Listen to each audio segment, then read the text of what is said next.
There are two types of buttonhole feet that are commonly used. The one on the left is the manual one, and it just has this little movable bit on the inside. And the one on the right is the automatic buttonhole foot. It has an extendable piece on the back, and you put your button in the end there, and you use that as a guide for your buttonhole so it is the right size for the button. I'm going to show you how to use both. I'm using a Janome Memory Craft 3000 to demonstrate the buttonholes for you. Just going to show you how to attach this manual buttonhole foot. We'll take our normal foot off. There's just a little button at the back. We just press that and it pops off, leaving you the two little claws there. And we want to attach those claws to that little bar there. It faces this way, so that should be able to pull forward and snap back towards you.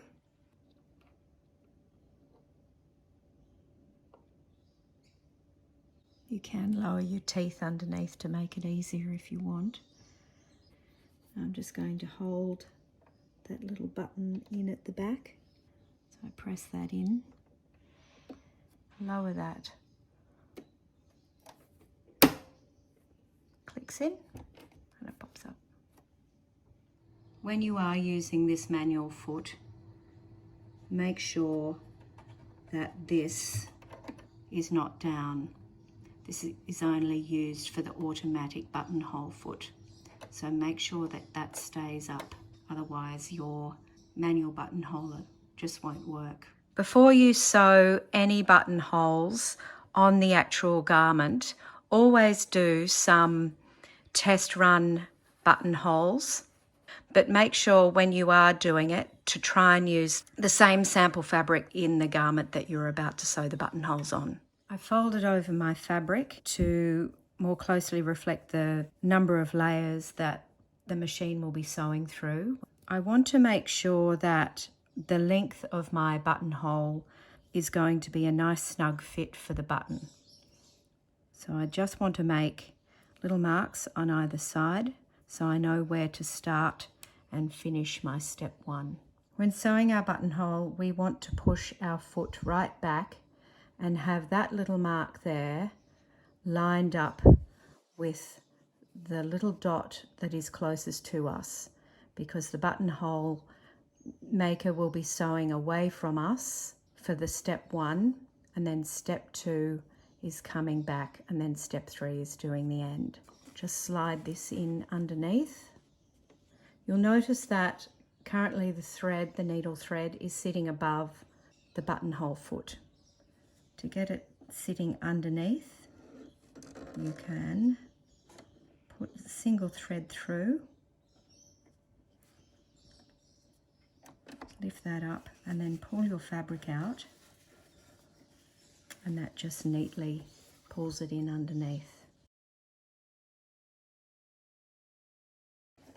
Make sure that's pushed right back.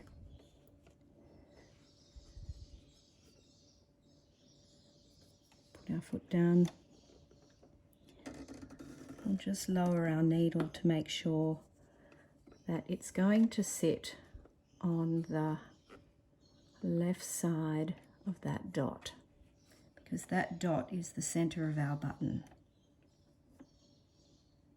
So currently my machine is sitting on the straight stitch, and I want to come over here to do the automatic one. So I have the sensor one, and then I have the automatic, and it's the automatic that I want to use with this manual foot. Sounds counterintuitive, I know. So we're just going to press that sensor, which is the first one on the screen there, and then we'll press it again, automatic.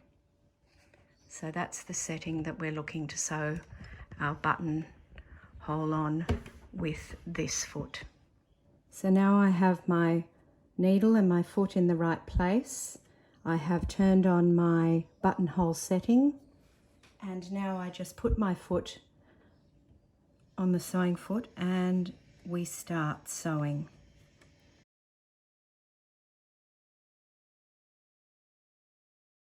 I will sew this first step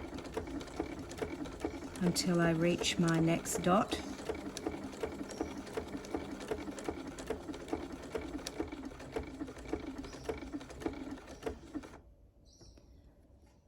Now I will hold down my return button,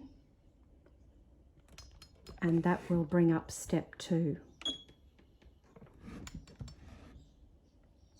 And just hold it down until you get back up to the top here, but we have to be very careful not to go too far.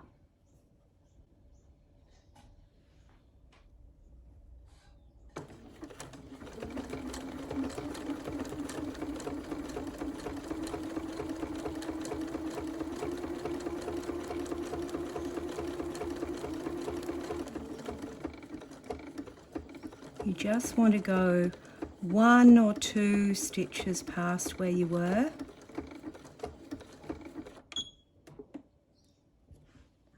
I've lifted my foot off the sewing machine, sewing foot, and I've pressed my button down again. So I lifted it off and then I pressed it down again, and that's brought up step 3, which will sew the top of the button. And I'll just hold my foot down again.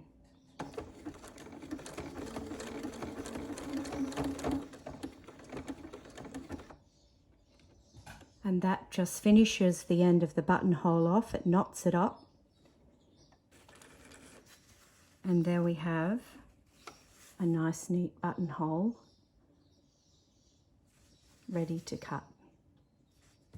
Now what this has done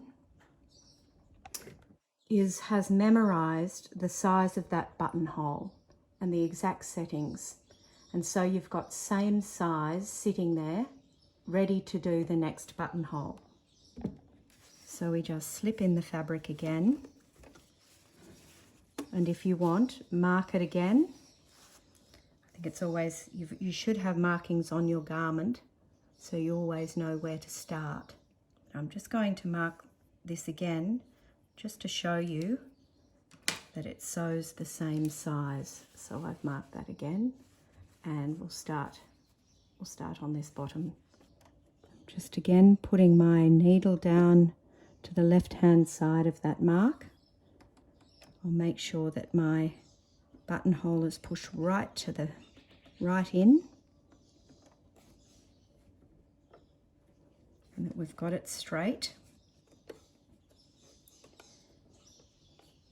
And press down my sewing foot and off we go.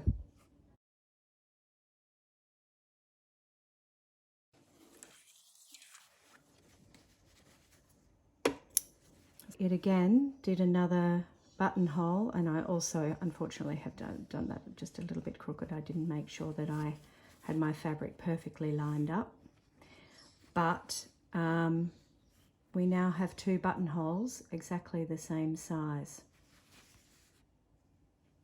The next step is to cut the buttonholes.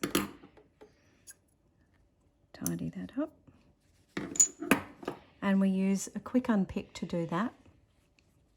So I'll just put this in at this end and gently slide the quick unpick through to the end.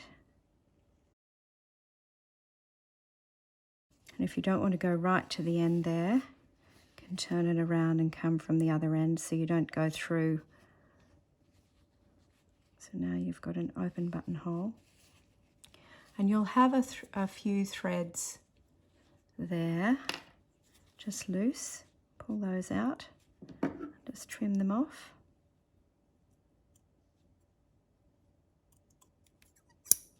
And then we'll just make sure that our button goes through neatly.